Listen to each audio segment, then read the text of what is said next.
I wanted to change my life. And I think most people that are miserable or that are really like dying to be great and dying to have more, we want to change. We want to live a better life. We want to create more for our families. We want to be happier. The desire is there. Again, it's about how do you go from knowledge to action. So the first thing in this story that's important is realizing that the answer was in me. And my mind was telling me, pay attention. It's your job to push yourself. All performance, all improvement in personal performance begins with an improvement in your self-concept. All improvement in personal performance, in what you do on the outside, begins with an improvement in your self-concept, in your beliefs about yourself. You change your beliefs about yourself on the inside, you change the reality of your life on the outside. When you first say these new affirmations, they won't feel real because they're butting up against the existing affirmations that are already hardwired in your brain. So what we have to remind ourselves is the way I got here is through the affirmations that were stated unconsciously. When I was homeless back in the 70s in Dallas and struggling, my affirmations were negations. It's like nothing's working out for me. It's me against the world. I felt totally alone. I was angry. And everything I repeated were affirmations of self-destruction. But I didn't know it. When we introduce new affirmations, we're going to feel like, oh, I'm just lying to myself. Of course you're lying to yourself. You're starting a new self-creation at this very point in time. As you keep repeating it, you'll get more comfortable with it. It'll rewire your brain, and it'll start to become the new truth. It'll become second nature to you, to the point where you don't think about it anymore, because now you have a new mindset. How did you get it? By creating a new habit, the habit of positive affirmations. And so as you begin to look at where you want to go,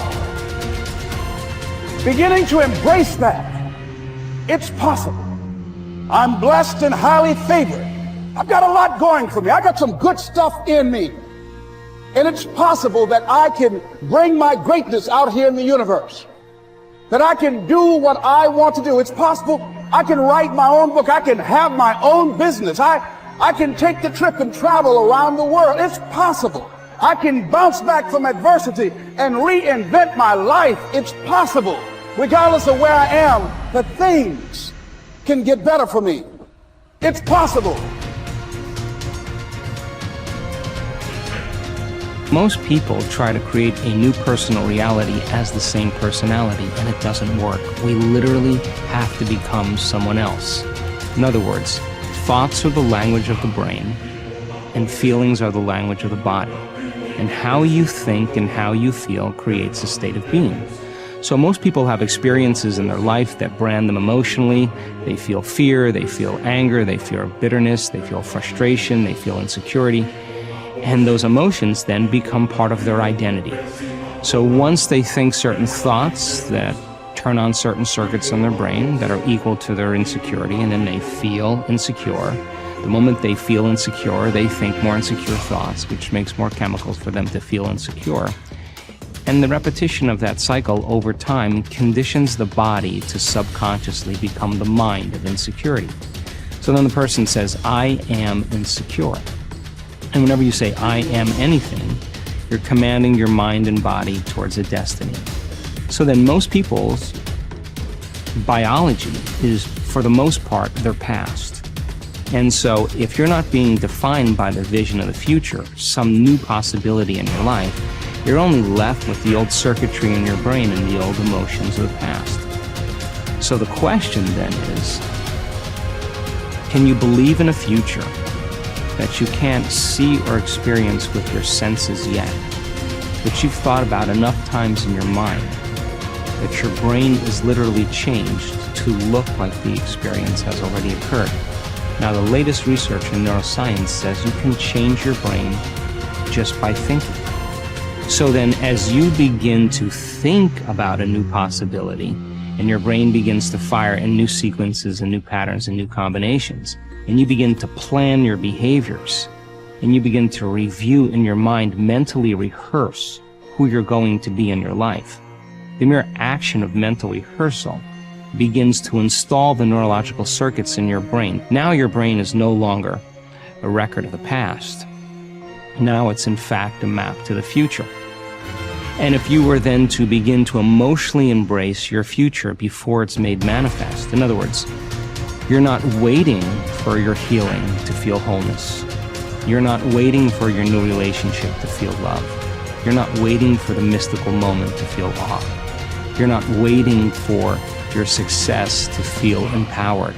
That's the old model of reality of cause and effect. Here's a big source of inspiration: beginning, getting started. Actually turning thought and the notes on the paper, the plans, actually now committing it to action, getting started. And beginning can be an incredible source of inspiration. Guess what you can say when you begin a change in your diet? Guess what you can say? I'm on a new track. I have carved out for myself a new beginning. I'm on my way to the most incredible health. I will never be the same again. I'm leaving the old, undisciplined part of me. I'm leaving that behind. I'm a new person. I'm taking my first shake. I'm swallowing the first tablets. I made my first walk around the block that I'd thought about for so long and never did. I finally did it today. I've started. I have begun. That is an incredible source of inspiration. And that is to start, to begin. You cannot believe what can happen to your self-esteem. And many of you have already experienced it. I'm just asking you to begin something new in all the areas of your life. Maybe you've always thought about benevolence and you just haven't gotten started, or you haven't made the plans, or you haven't made the decision. I'm asking you to start taking that stuff now that's in your head, that imagination, which is very powerful, and it's a great source of inspiration in itself. But then I'm asking you then to decide, use that inspiration. Then I'm asking you to make plans, begin to make plans, use that inspiration. And then if you take that first step, it can be the first step of an incredible journey. Ralph Waldo Emerson believed that anyone who had put their heart and soul into their work and had done their very best could hold their head up high. Merely talking about it or only putting in a modicum of effort wasn't good enough in his mind. It was all or nothing. He believed that doing your best was an admirable quality, and that although you might not always be successful, knowing that you had done all you could was often all that mattered. At least you could look yourself in the eye. This ethos is central to many youth movements, such as the Scouts and Guides, and is a great philosophy for life in general. Indeed, doing your absolute best in everything you do is something that we should all aspire to, and it doesn't matter if it's at school, university, work, or home. If you think about it, doing your best is also central to self-reliance, because it allows you not only to test your capabilities, but also helps you to learn and therefore extend them. It's only when you are at the edge of your ability that you can really test your mettle and see just how much you can depend on yourself. Only ever working inside your comfort zone, or doing just enough to get by, may be easy but is rarely rewarding. And it never allows you to develop into a fully rounded person or realize your full potential. One thing we can take away from our time at school is the way in which we were appraised. Although achievement was important, so was effort, and it was this that measured just how much of our heart and soul we put into our studies. We may not always have got the grades we wanted, but it showed that we had tried. I, for one, always knew what mattered when my report came home. Effort. It's a shame we don't have a similar measurement system at work, as this would allow organizations to identify the true stars who put their heart and soul into their work, and who therefore want the company to succeed. When you are working on your next task, give it your full concentration and really put the effort in to produce the best possible end result. Even if it doesn't lead to glittering success, you should be proud of yourself for doing your very best. No man fails who does his best,